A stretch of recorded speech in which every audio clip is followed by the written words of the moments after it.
بسم اللہ الرحمن الرحیم۔ تجری اور انقیاد کے بارے میں بات ہو رہی تھی کل، جیسے کہ فرمایا کہ تجری اور انقیاد کا مورد وہاں پر ہے جہاں قطع واقع کے مطابق نہ ہو، قطع واقع کے مطابق نہ ہو۔ انسان قطع کرتا ہے کسی چیز کے وجوب کے بارے میں مثلا، اور قطع کرنے کے بعد اپنے قطع پر عمل نہیں کرتا ہے تو اسے تجری کہتے ہیں۔ اگر قطع کے مطابق عمل کرتا ہے تو اسے انقیاد کہتے ہیں۔ السلام علیکم ورحمۃ اللہ۔ بات واضح ہے، یعنی انسان کو قطع حاصل ہو جائے اور یہ قطع کے اندر یعنی خطا ہو جائے، یعنی قطع میں خطا ہو جائے، اس صورت میں اگر قطع کے مطابق عمل کرتا ہے تو انقیاد ہے، اور قطع کے مطابق عمل نہیں کرتا تو یہ تجری ہے۔ مثال جیسا کہ کل گزر گئی، ایک شخص کو قطع ہوتا ہے کہ یہ جو سائل ہے شراب ہے، قطع ہوتا ہے۔ اب قطع ہونے کے باوجود بھی وہ استعمال کرتا ہے تو اس کو کیا کہیں گے؟ ہم تجری کہیں گے، کیا کہیں گے؟ قطع ہو گیا ہے، یہ شراب ہے، قطع ہو گیا یہ شراب ہے، اس کے باوجود پیتا ہے، یہ کیا ہے؟ تجری ہے۔ تجری کا معنی کیا ہے؟ جرأت کرنا۔ تجری وہی جرأت سے آیا ہے، مولا کے خلاف یعنی جرأت کرنا، نافرمانی میں جرأت کرنا۔ نہیں دیکھیں نا، دیکھیں نہیں شراب ہوتے ہوئے نہیں، اس لیے خطا یعنی یہ سائل ہے، اسی سائل کے بارے میں سے قطع ہو گیا۔ کیا قطع ہو گیا؟ یہ شراب ہے۔ در واقع میں یہ قطع صحیح نہیں ہے، در واقع میں چونکہ یہ شراب نہیں ہے، اسی لیے میں کہہ رہا ہوں کہ مسئلے کو سمجھے، بات سمجھا نہیں؟ قطع ہو گیا اس سائل کے بارے میں کہ یہ شراب ہے، در واقع میں یہ شراب نہیں ہے، بلکہ در واقع میں کیا ہے؟ پانی ہے۔ تو اسے ہم کیا کہیں گے؟ تجری کہیں گے، انقیاد کہیں گے؟ یہ ہے تجری۔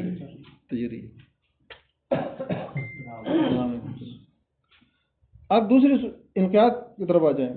انسان کو قطع ہو گیا کہ یہ جو ہے شراب ہے، یہ کیا ہوا؟ شراب ہے۔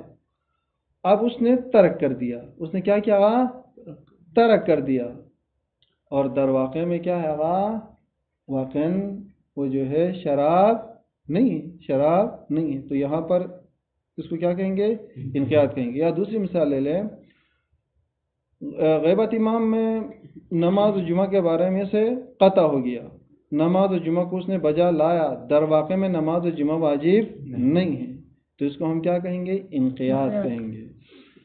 اصل بحث یہ تھی کہ تجری اور انقیاد، یعنی تجری اور انقیاد ان دونوں میں آیا تجری میں عقاب اور انقیاد میں ثواب ہے یا نہیں ہے؟ بات واضح ہے۔ تجری میں گناہ اور انقیاد میں ثواب ہے یا نہیں؟ یہ بحث تھی، کل گزر گئی۔ صاحب کتاب نے کیا فرمایا؟ صاحب کتاب نے فرمایا کہ تجری میں مستحق عقاب ہے اور انقیاد میں مستحق ثواب ہے۔ یہ تو دعویٰ ہو گیا۔ دلیل کیا ہے؟ کہا کہ دلیل حکم عقل ہے۔ عقل کہتی ہے کہ جہاں کہیں پر بھی مولا کی نافرمانی صدق آ جائیں، مولا کی کیا ہے بندگی سے خروج صدق آ جائیں، مولا کے خلاف قیام صدق آ جائیں، تو وہاں پر عقل کہتی کہ وہاں پر مستحق عقاب ہونا چاہیے، اور جہاں پر مولا کی بندگی صدق آ جائے، مولا کی اطاعت صدق آ جائے، وہاں پر ثواب ملنا چاہیے۔ یہ حکم عقل ہے۔ یہ بات پہلے کل گزر گئی تھی، اور نیچے آ کر کہا تھا کہ مستحق عقاب تجری میں اور مستحق ثواب انقیاد میں ہونا ضروری ہے، اگرچہ ہم شیخ انصاری رحمۃ اللہ علیہ کے قول کو مان لے۔ شیخ انصاری رحمۃ اللہ علیہ کا نظریہ یہ ہے کہ انسان جب تک اپنے ارادے پر جو اس کے دل میں قلب میں جو صفت ہے اس پر جب تک عمل نہیں کرے گا اس وقت تک ثواب اور عقاب نہیں ہونا چاہیے. مثلا ایک شخص کسی کو قتل کرنے کا ارادہ کرتا ہے، قتل کرنا چاہتا ہے لیکن قتل نہیں کرتا ہے، یا اسی طرح کسی کوئی مال چوری کرنا چاہتا ہے لیکن چوری نہیں کرتا ہے، تو وہاں پر عقاب نہیں ہونا چاہیے. آقا اخوند خراسانی رحمۃ اللہ علیہ فرماتے ہیں کہ اگر ہم شیخ انصاری کی بات کو مان لے تب بھی تجری اور انقیاد میں، تجری میں عقاب اور انقیاد میں ثواب ہونا چاہیے. کیوں؟ تجری میں بھی چونکہ عمل ہے اور انقیاد میں بھی چونکہ عمل ہے، صرف ارادہ اور صرف وہاں پر مقام تصور، مقام تفکر نہیں ہے. یہاں تک کل کی بات تھی. آج اسی کو آگے بڑھاتے ہیں وبالجملہ میں. وبالجملہ میں دیکھیں، وبالجملہ خلاصہ کلام ما دامت فیہ صفت، جب تک اس انسان کے قلب میں ایک صفت ہے، جیسا کہ کہا کہ مثلا کسی کو قتل کرنے کا ارادہ کرتا ہے یا مطلب صرف شراب پینے کا ارادہ کرتا ہے، ایک صفت ہے. ایک دفعہ صفت مذمومہ ہے، ایک دفعہ صفت ممدوحہ ہے. کاملۃ، جو اس کے قلب میں چھپی ہوئی یہ صفت. اب اس صفت پر لا یستحق بہا، اسی صفت کے ذریعے سے مستحق نہیں ہوگا. چھپا ہوا کامنہ چھپا، یہ صفت چھپی ہوئی ہے بالکل. الا مدحن او لومن، یہ صرف اور صرف مدح یا لوم یعنی مذمت کا مستحق ہوگا. بات ہوگا نہیں؟ یعنی اس کے اندر صفت ہے، اب وہ صفت عمل کی صورت میں ظاہر نہیں ہوئی ہے، یعنی چوری کرنے کا ارادہ ہے یا اسی طریقے سے کسی کی مدد کرنے کا ارادہ ہے، تو فرماتے ہیں کہ جب تک عمل نہیں کرے گا اس وقت تک صرف یہ مدح اور ذم کا مستحق ہوگا، گناہ اور ثواب کا مستحق نہیں ہوگا. مثلا مجھے پتہ چلا کہ یہ جو ہے فلان کی مدد کرنا چاہتا ہے تو یہ قابل تعریف ہے، قابل مدح ہے. اسی طرح پتہ چلا کہ یہ فلان کسی کو قتل کرنا چاہتا ہے تو یہ قابل سرزنش ہے لیکن قابل گناہ، قابل عقاب نہیں ہے. کہنا چاہیے خود کہتے ہیں وَإِنَّمَا يَسْتَحِقُ الْجَزَاءَ بِالْمَصُوبَةِ أَوِ الْعُقُوبَةِ مضافاً إِلَىٰ أَحَدِهِمَا. ہاں یہ شخص گناہ اور ثواب کا مستحق ہوگا مضافاً إِلَىٰ أَحَدِهِمَا، ان میں سے کسی ایک کی طرف نسبت دیتے ہوئے. کب؟ اذا صار بصدد الجری، جب یہ شخص یعنی تجری کے در پہ ہوں، علی طبقها، اس صفت کے مطابق، والعمل علی وفقها، اور اس صفت کے موافق، اس صفت کے مطابق وہ عمل کرے، تو اس صورت میں وہاں پر کیا ہونا چاہیے؟ ثواب اور عقاب ہونا چاہیے. یعنی وہ جو اس کے دل میں جو ایک ارادہ ہے، اس دوسرے الفاظ میں عملی جامہ پہنایا تو تب اسے ثواب اور عقاب ملنا چاہیے. اما جب تک اس کے دل میں ہے، ٹھیک ہے آپ اس کی مذمت کرے، ٹھیک ہے آپ کی تعریف کرے اس صفت کے مطابق، لیکن وہاں پر ثواب عقاب نہیں. خود کہتا ہے وَجَزَمَ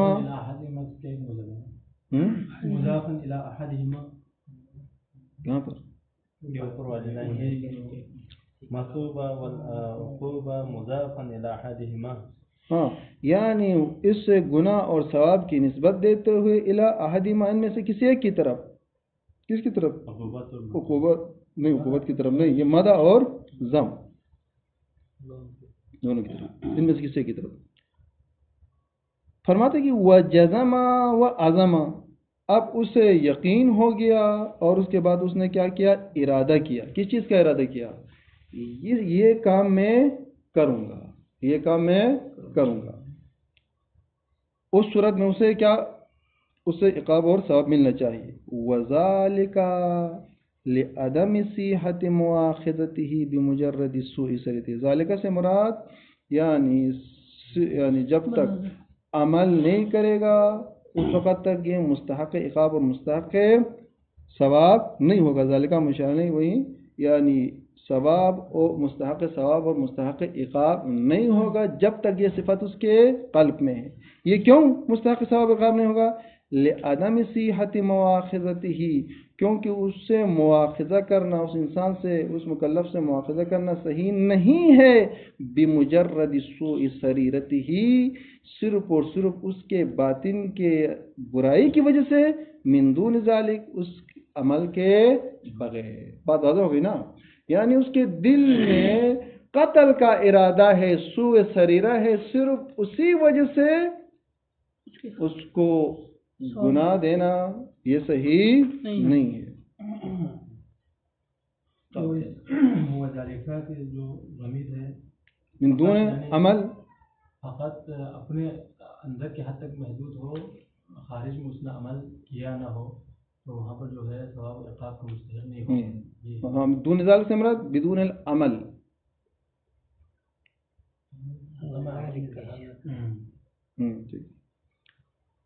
جی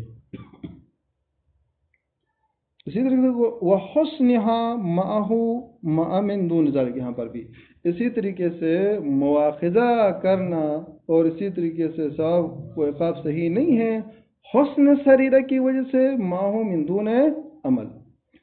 اب یہاں پر دلیل کیا ہے؟ کس چیز کے اوپر دلیل؟ جب تک وہ صفت عملی شکل اختیار نہ کرے اس وقت تک مستحق عقاب اور مستحق جزا نہیں ہے. اس کے اوپر دلیل کیا ہے؟ یہ ہے کما یشہد بہ مراجعۃ الوجدان الحاکم بالاستقلال فی مثل باب الاطاعت والعصیان. فرماتے ہیں کہ اس کے اوپر بھی انسان کی جو ضمیر ہے، انسان کی جو عقل ہے، وجدان ہے، یہ دلالت کرتا ہے کہ جہاں پر انسان اپنے ارادے کو عملی جامہ نہ پہنائے وہاں پر اس سے کیا ہے، اس کو عقاب دینا یا وہاں پر اس کو ثواب دینا صحیح نہیں. بھی ضمیر کہاں پر تھا؟ کما یشہد بھی جو اوپر جو پورا مطلب گزر گیا، یعنی عمل کے بغیر صرف اور صرف سوء سریر پر اسے عقاب دینا، صحیح نہ ہونا. یہ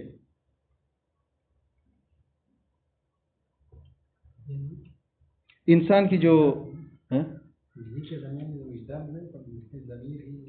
نہیں کہاں پر عدم العمل، عمل نہ کرنا یہ شاہد. وجدان تو آگے آ رہا ہے، بھی سے وہ پورا مطلب ہے وہاں پر کما یشہد بہ مراجعۃ الوجدان، بھی وہی مطلب، یعنی صرف اور صرف سوء سریر یا حسن سریر کی وجہ سے ثواب اور عقاب کا نہ ہونا.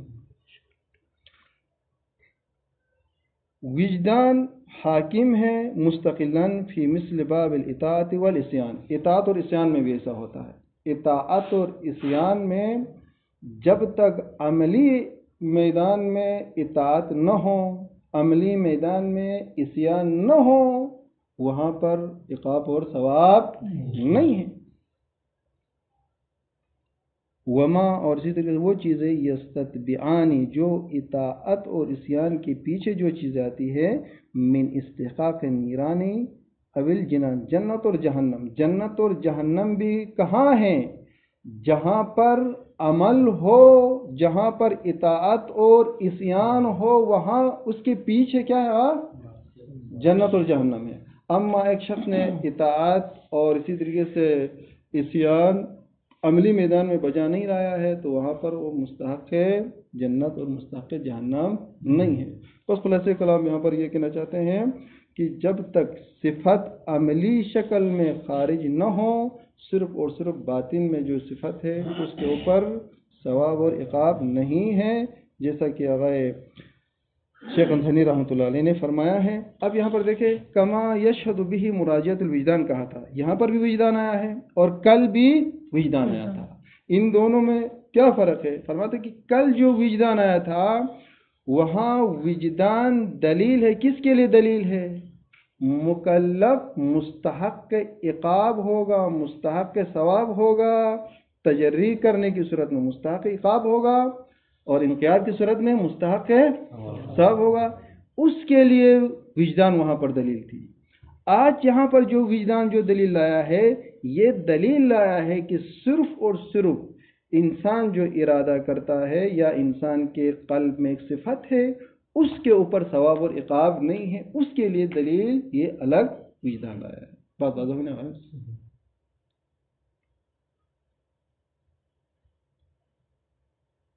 اب یہاں سے ایک اور بات کرنا چاہتے ہیں. ابھی تک یہ جو بات گزر گئی کے نزدیک اس پہ بھی عقاب و ثواب ہے نا.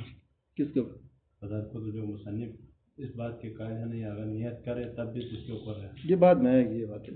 شیخ انصاری کا نظریہ ہے نا عملی، وہ ہاں شیخ انصاری رحمۃ اللہ علیہ فرماتے ہیں کہ جو ہے عملی جامہ پہنانا ضروری ہے.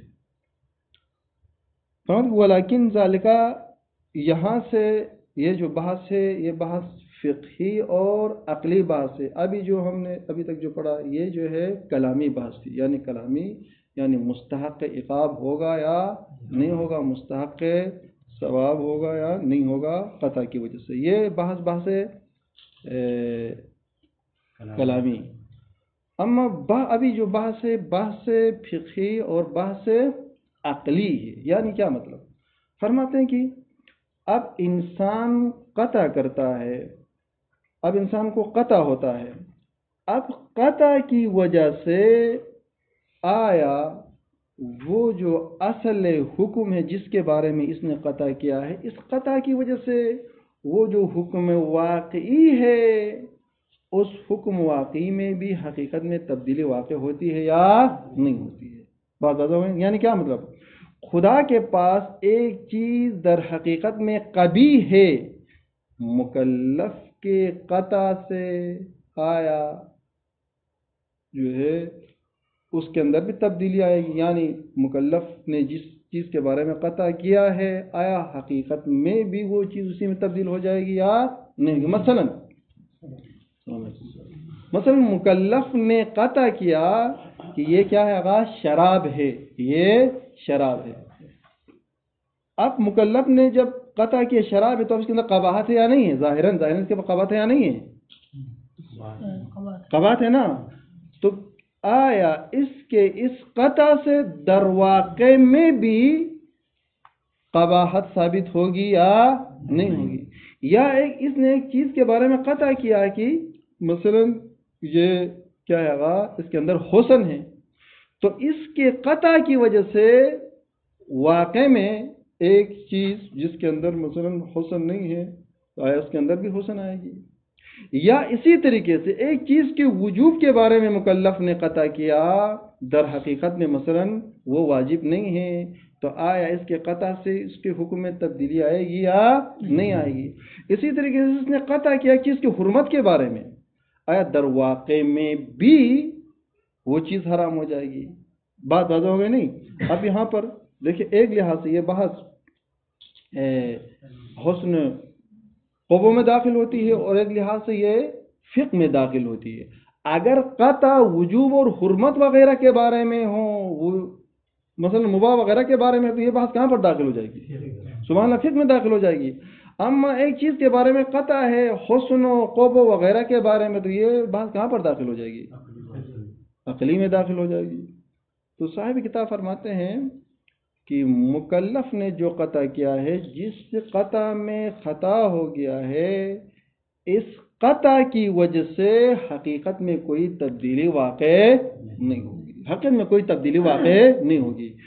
لوح محفوظ میں ایک چیز واجب ہے تو وہ واجب ہی ہوگا، وہ چیز واجب ہی ہو جائے گی. اب اس کے اندر کیا ہے؟ حرمت نہیں آئے گی، اگرچہ یہ کیا ہے مثلا حرمت کے بارے میں قطع کرے. ایک چیز در واقع میں حسن ہے، اب اس کے جو ہے اس نے جو قطع کیا ہے اس کے قبیح کے بارے میں بات ہے کہ اس سے جو ہے اس کے اندر کوئی تبدیلی نہیں آئے گی. نظر لا یغنی من الحق شیئا، لہذا اس کی قطع کی وجہ سے حقیقت کے اندر کوئی تبدیلی نہیں آئے گی. بات فرماتے کہ ولیکن ذالکہ، لیکن فرماتے کہ یہ جو باتیں پہلے گزر گئی یہ تمام باتیں مع بقاء الفعل المتجری، یہ جو فعل متجری ہے جس فعل کے بارے میں مکلف نے تجری کیا ہے، او المنقاد بھی، یا جس فعل کے سامنے اس تسلیم قم ہو گیا ہے، اس میں کیا ہے؟ یہ فعل متجری اور یہ منقاد بھی علامہ یہ اسی حقیقت پر یہ باقی رہیں گے، ہوا علیہ، یہ جس حالت کے اوپر پہلے سے ہے، من الحسن او القبح، یعنی خدا کے پاس ایک چیز کے اندر، ایک چیز کے لیے حسن ثابت ہے تو اس کے اندر ہمیشہ حسن ہے، ایک چیز کے لیے قبح ہے تو وہ قبیح ہے۔ اسی طریقے سے والوجوب او الحرمت، واقعاً وہی لوح محفوظ میں در حقیقت میں خدا کے پاس ایک چیز واجب ہے تو وہ چیز واجب ہی رہے گی، ایک چیز اگر حرام ہے تو وہ حرام ہی رہے گی۔ پس لہذا مکلف جو قطع کرتا ہے اس قطع کی وجہ سے ان چیزوں کے اندر کوئی تبدیلی نہیں آئے گی۔ خود کہتے ہیں بلا حدوث تفاوت فیہ، وہیں جو ہے فعل المتجری او المنقاد،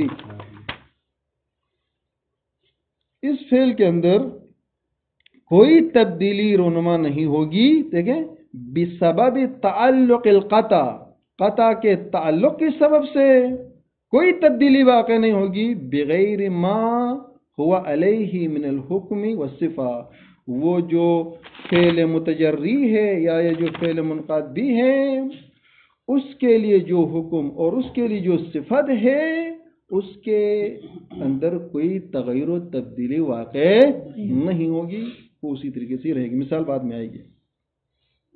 خود کہہ رہے ہیں ولا یغیر، یغیر کا فاعل وہی قطع ہے، ولا یغیر جہت حسنہ او قبحہ، یہ قطع حسن یا قبح کے جہت کو تبدیل نہیں کرتا ہے، بجہت ہی قطع کے جہت سے۔ بات واضح ہے۔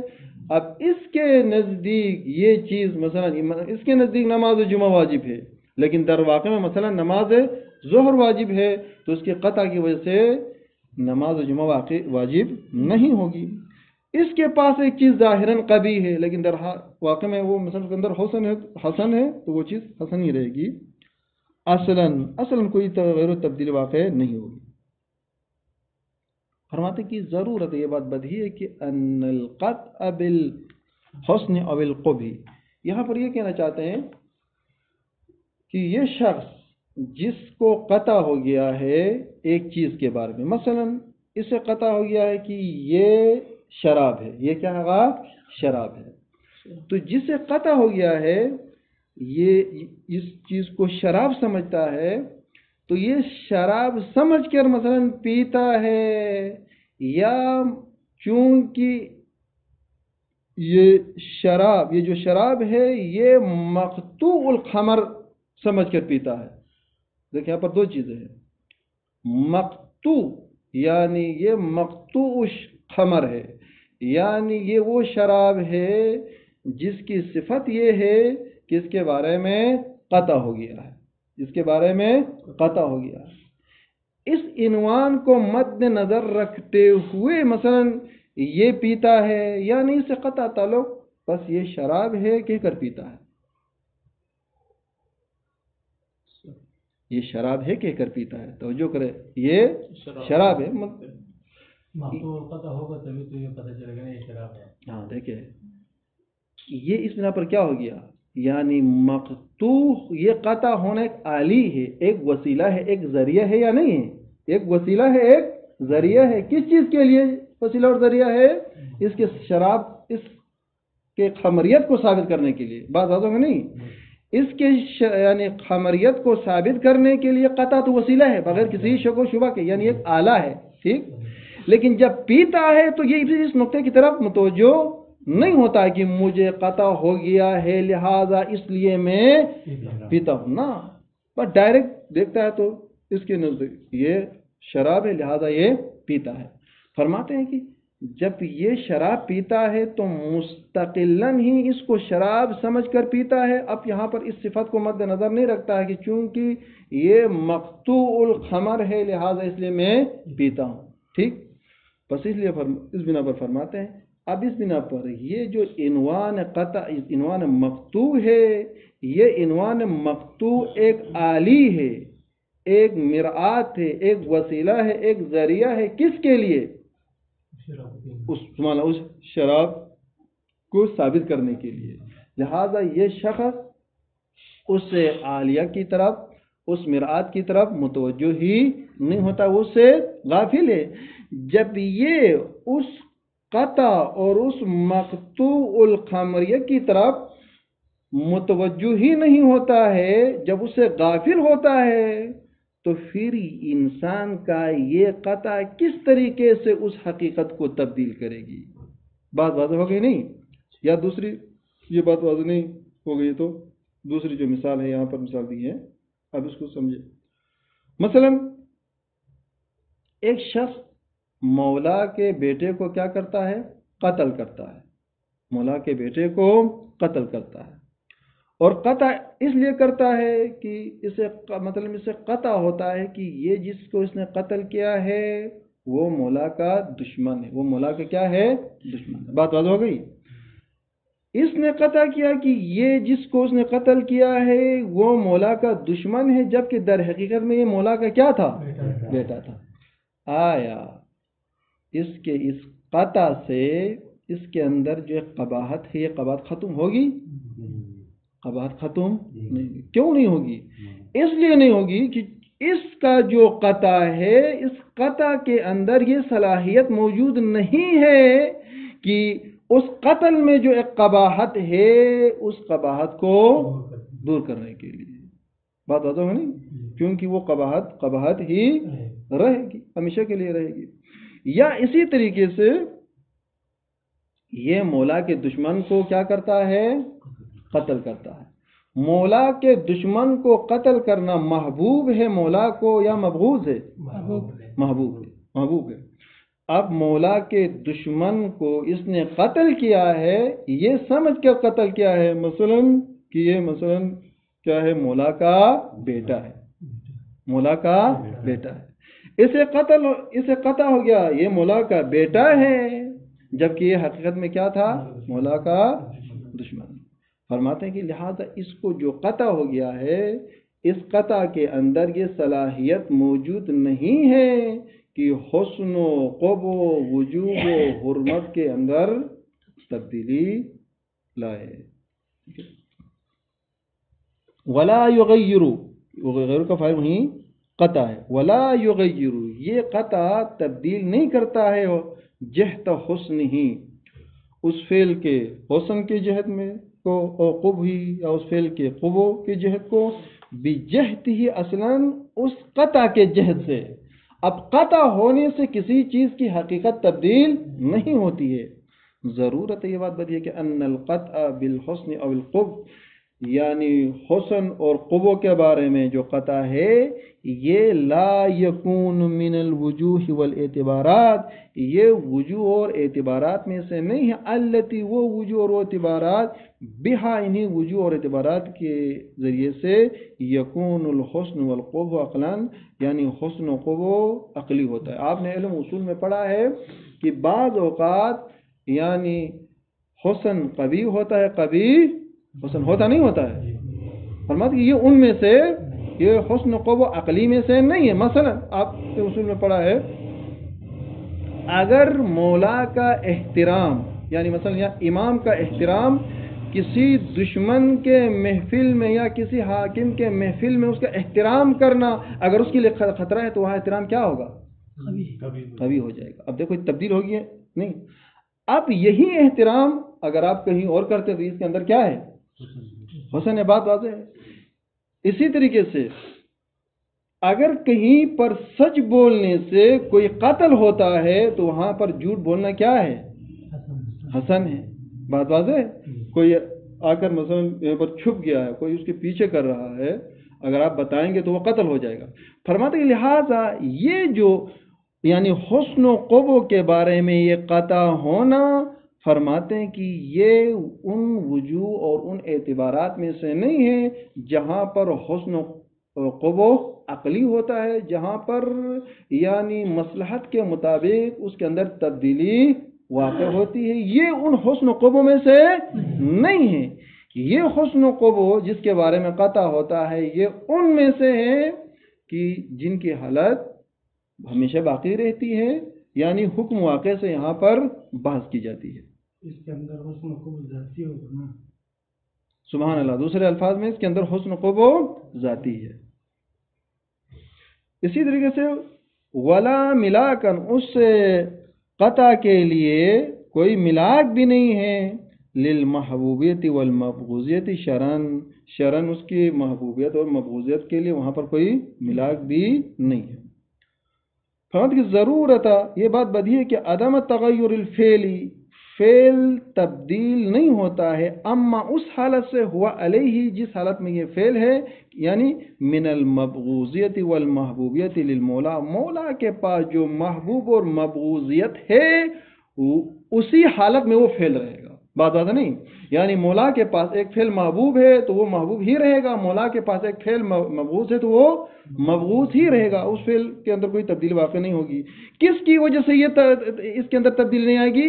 بسبب قطع العبد، اب جو قطع کرتا ہے اس سبب سے اس فعل کے اندر کوئی تبدیلی واقع نہیں ہوگی، بکونہ محبوبا او مبغوض اللہ، عبد قطع کرے، بکونہ یہ اب قطع کرے، نہیں بکون یہ فعل، یہ اب قطع کرے کہ بکون یہ فعل محبوبا، محبوب ہے کہہ کر قطع کرے، اور مبغوض یا مبغوض اللہ اس مولا کے لیے۔ بات واضح ہوگی نہیں؟ اب اس کی قطع سے حقیقت کے اندر کوئی تبدیلی نہیں آئی۔ مثال دیتے ہیں، پس فقتل ابن المولا، مولا کا جو بیٹا ہے اس کو قتل کرنا، لا یکاد یخرج، یہ خارج نہیں ہوتا ہے، ان کونہ یہ قتل مبغوض لہ للمولا، یہ قتل کیا ہے؟ مولا کے لیے مبغوض ہے۔ ظاہر سی بات اس کے بیٹے کو قتل کرنا، مولا کے بیٹے کو قتل کرنا، یہ ہمیشہ کے لیے کیا ہوگا؟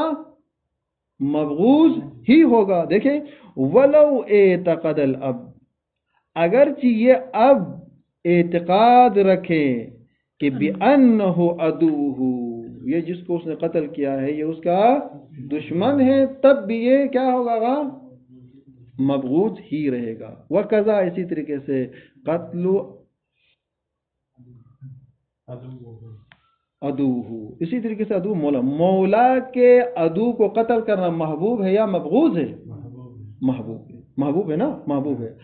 اب اگرچہ یہ عبد قطع کرے کہ یہ مثلا اس کا بیٹا ہے، بات واضح ہوگا نہیں؟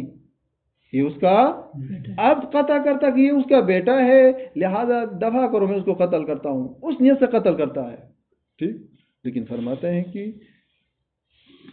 کیونکہ یہ حقیقت میں کیا تھا؟ یہ مولا کا کیا تھا؟ نہیں، مولا کا دشمن تھا کہ نا۔ وَقَضَى قَتْلُ عَدُوِّهِ، اسی طریقے سے قتل عبد کا قتل کرنا، عدوِّهِ، عدو کس کو قتل کرنا؟ مولا کے عدو کو قتل کرنا، یہ کیا ہوگا؟ یہ محبوب ہوگا، مبغوض ہوگا؟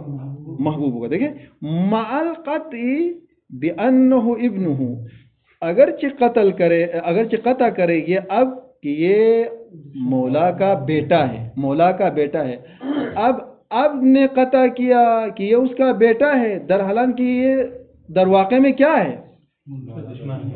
مولا کا دشمن ہے۔ تو فرماتے کہ لا یخرج، دیکھیں اس قطع سے خارج نہیں ہوگا، ان کونہ محبوبا ابدا، یہ کیا ہے؟ ہمیشہ ہی محبوب ہوگا۔ کیوں محبوب ہوگا؟ کیونکہ حقیقت میں اس کا دشمن ہے۔ پس لہذا اس بنا پر فرماتے ہیں کہ یہ جو انسان کا قطع ہے، یہ قطع شرعی اعتبار سے کسی وجوب کو، کسی حرام کو، شرعی جو احکام ہیں اس کے اندر کوئی تبدیلی اس قطع سے واقع نہیں ہوتا ہے۔ اور اسی طریقے سے کسی چیز کے اندر حسن و قوہ ہے تو اس کے حسن و قوہ کے اندر بھی کوئی تبدیلی واقع نہیں ہوگی، وہ اسی حقیقت میں ہی باقی رہے گی۔ اللہم صلی اللہ علیہ وسلم۔